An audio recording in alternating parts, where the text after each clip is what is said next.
आर्हत वाङ्मय में कहा गया है, समणोहम संजय विरय परिहय पच्चखाय पावकम में आश्रय। आदमी के जीवन में कर्तव्य पालन का एक महत्वपूर्ण स्थान होता है। जो आदमी अपने कर्तव्य को नहीं समझता, नहीं जानता,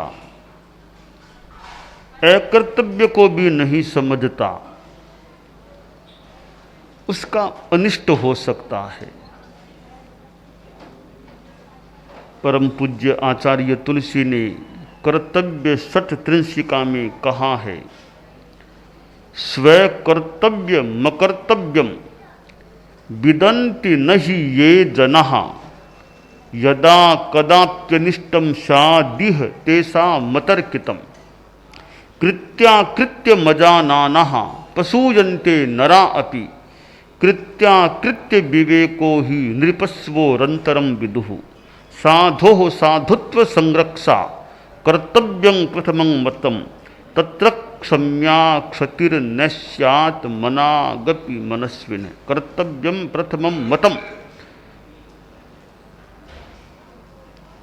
आचार्य प्रवर ने सुंदर कहा है कि जो लोग अपने कर्तव्य और अकर्तव्य को नहीं जानते हैं, उनका जब कभी भी ऐसा अनिष्ट हो सकता है जिस बारे में उन्होंने कल्पना भी न की हो।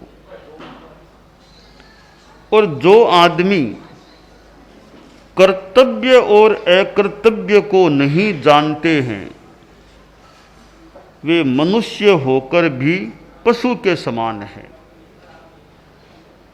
क्योंकि आदमी और पशु में यह एक अंतर है कि आदमी में विवेक शक्ति होती है, उतना विवेक या उतना ज्ञान पशु में नहीं होता। पशुओं में भी अपने ढंग का ज्ञान तो संभावित है ही, पर आदमी की तुलना में पशु का ज्ञान स्वल्प होता है। आचार्य प्रवर ने आगे कहा कि साधु का भी अपना कर्तव्य होता है। साधु का सबसे पहला कर्तव्य होता है कि वह अपने साधुत्व की रक्षा करे। साधुत्व की रक्षा नहीं करता है तो वह व्यक्ति, वह वेशधारी व्यक्ति साधुत्व से मानो च्युत हो जाता है। क्योंकि जनता में यह विश्वास रहे कि साधु है तो यह ऐसा गलत काम नहीं करता होगा। एक कोई साधु था और एक गली से गुजर रहा था, जा रहा था। फिर थकान आ गई, एक पेड़ की छाया में वह थोड़ा विश्राम करने लगा, खड़ा रह गया, थोड़ी देर छाया में विश्राम कर लूं। इतने में एक कुत्ता दौड़ता दौड़ता आया। वो भी साधु के पास से गुजरा और वो कुत्ता अपनी पूंछ हिला रहा था। तो कुत्ते की पूंछ कीचड़ से सनी हुई थी, तो कीचड़ के कुछ छींटे साधु के अधो वस्त्र के लग गए। साधु को गुस्सा आ गया। साधु के हाथ में दंड था, 2-3 जमाई दंड की कुत्ते के शरीर पर। कुत्ता बेचारा आवाज करता करता चला गया। अब कुत्ते के मन में प्रतिक्रिया हो गई कि एक साधु ने मुझे पीट दिया, यह तो मेरे साथ अन्याय हुआ है। बात कुछ काल्पनिक ही हो सकती है, पर एक तत्व इससे निकलता है। तो कुत्ता न्यायालय में चला गया और बोला, जी न्यायाधीश महोदय मेरे साथ अन्याय हो गया, आप फैसला दीजिए कि क्या अन्याय हो गया। कि अन्याय, एक साधु ने मुझे पीट दिया, साधु होके मुझे पीटा है, यह मेरे साथ अन्याय हुआ है। न्यायाधीश ने कहा ठीक है, हम ध्यान देते हैं। साधु को समन गया कि आओ न्यायालय में आना पड़ेगा। साधु आया न्यायालय में, कुत्ता भी वहीं था। तो न्यायाधीश महोदय ने साधु से पूछा कि ये कुत्ते की शिकायत है, बोलो कुत्ता क्या कहते हो। जी साधु ने मुझे पीटा था। क्या आपने पीटा इस कुत्ते को। हाँ साहब पीटा था। क्यों पीटा।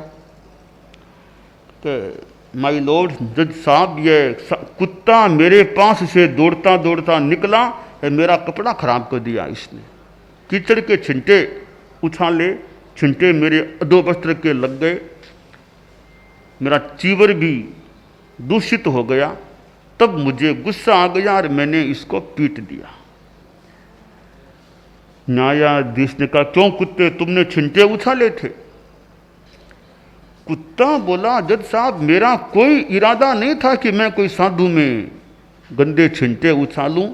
मैं तो सहज भाव से दौड़ता दौड़ता जा रहा था, और कुत्ते की तो आदत है पूंछ को हिलाना करना, तो मैंने तो सहज भाव से पूंछ हिलाई है, वो छिंटे उछल गए होंगे, जानबूझकर मैंने कोई छिंटा नहीं उछाला। तो न्यायाधीश बोला साधु जी, ये तो इसकी आदत है पूंछ हिलाना कुत्ते की, इसमें इतना गुस्सा क्यों किया आपने।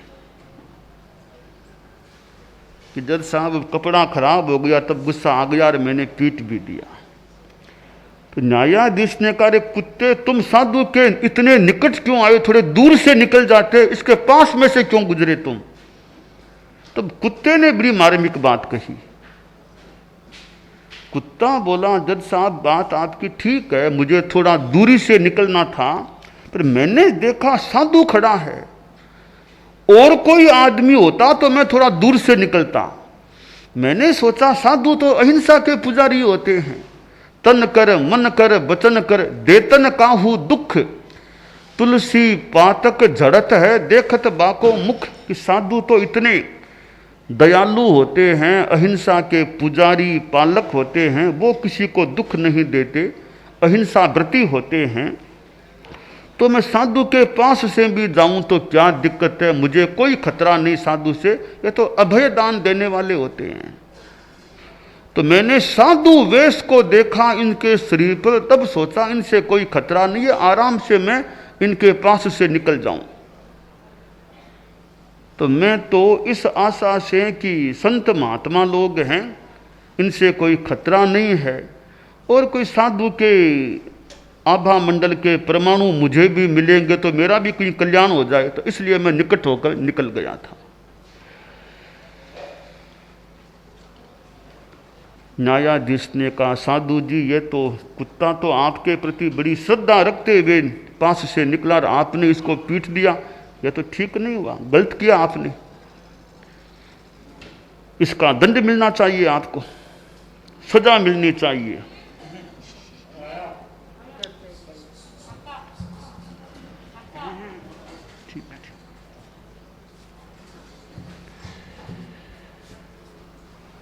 तो न्यायाधीश ने कहा देखो भाई, मैं मनुष्यों का तो फैसला कर देता हूं, आज विकट आ गई, एक तरफ तो जानवर एक और साधु, ये थोड़ा फैसला थोड़ा कठिन काम आ गया मेरे सामने।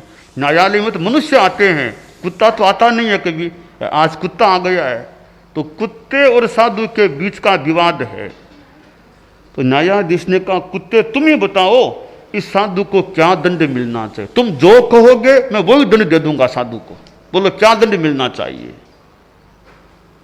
कुत्ता बोला जज साहब, मैं नहीं चाहता किसी को आप कोई बड़ी सजा दो, संत है आखिर, इनके लिए एक ही दंड आप दे दीजिए, आप इनका साधु का वेश उतरवा दीजिए, बस साधु का वेश उतार दो, फिर भले कुछ भी करो मुझे दिक्कत नहीं होगी।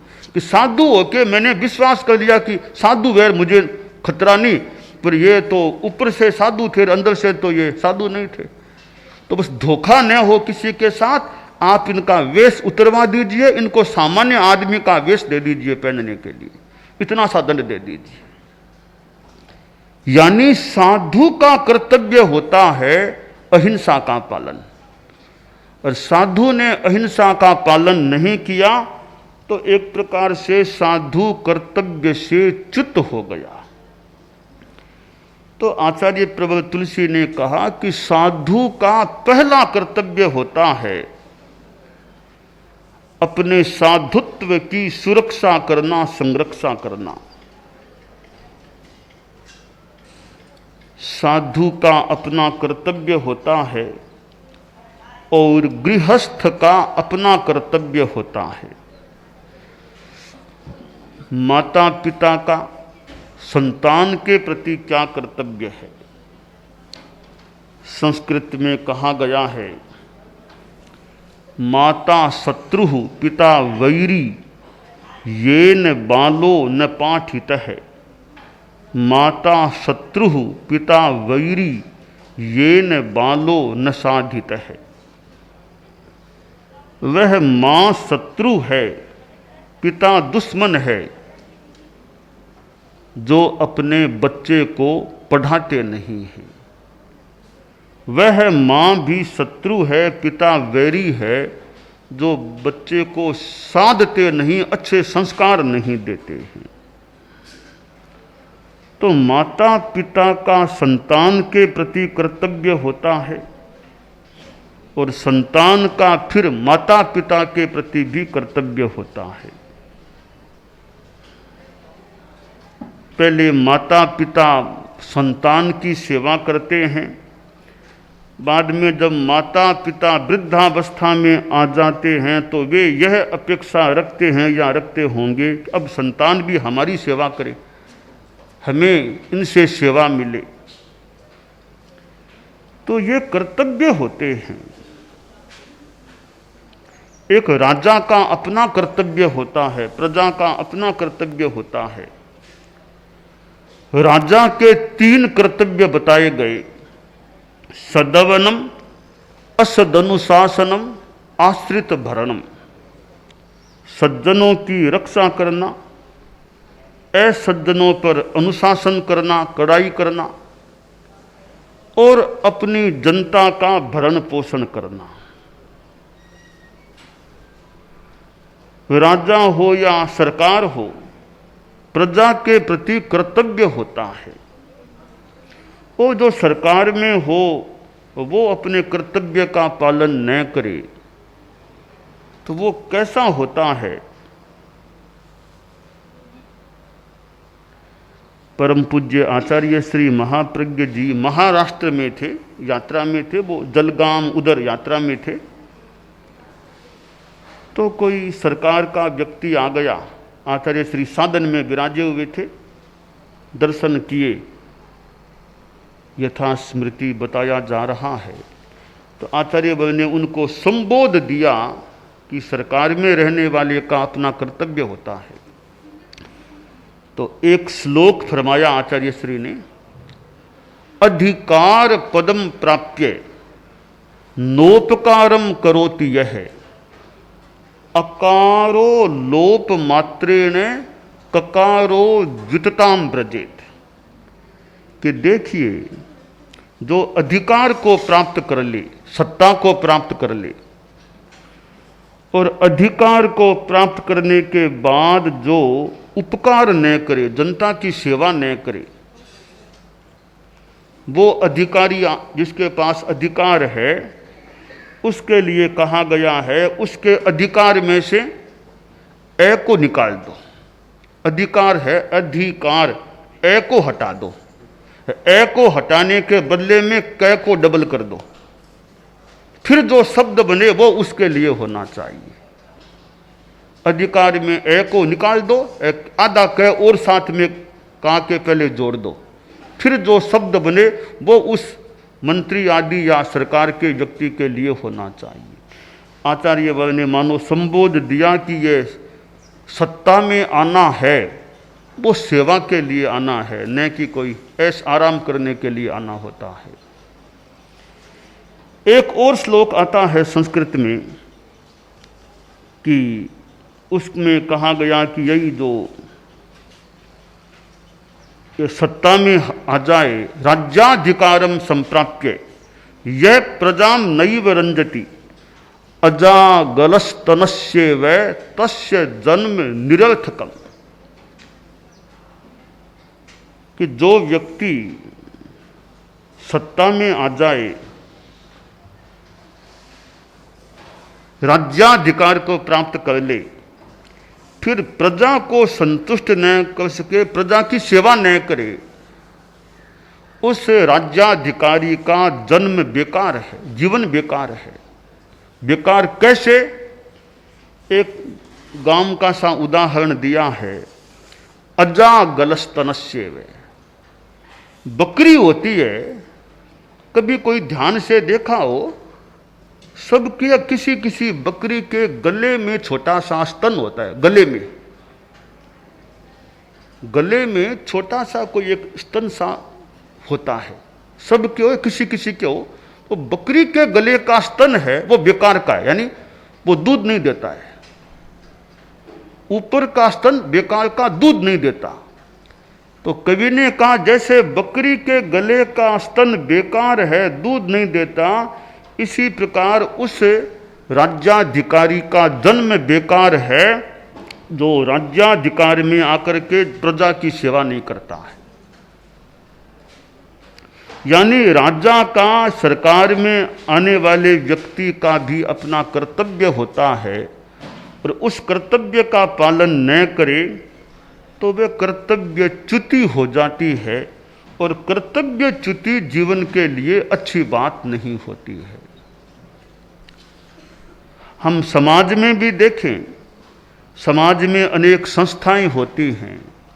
अब संस्थाओं का जो दायित्व ग्रहण करते हैं, अध्यक्ष, मंत्री आदि आदि बनते हैं, तो उनका समाज के प्रति, संस्था के प्रति अपना कर्तव्य होता है कि वे समय कितना देते हैं, क्या करते हैं समाज के लिए, संस्था के लिए। जो संस्था के प्रधान बनते हैं उनका बड़ा एक कर्तव्य होता है संस्था के प्रति। संस्था का जो प्रधान है वह अगर यह सोचे कि लोग तो मुझे संस्था का प्रधान कहते हैं, पर मेरे लिए संस्था प्रधान है, वो संस्था को प्रधान मान लेते हैं, संस्था के हितों को प्रधान मान लेते हैं, और संस्था को अपना सेव्य मान लेते हैं कि मुझे तो संस्था की सेवा करनी है, और सेवा करते हैं, तो वे संस्था के प्रति अपना कर्तव्य निर्वाह कर सकते हैं। और संस्था के पदों पर आकर के भी समय न दे सके, काम न कर सके, तो फिर उनका पदों पर आना एक तरह से बेकार सा हो सकता है। तो यह संस्था के अधिकारियों का भी अपना कर्तव्य है।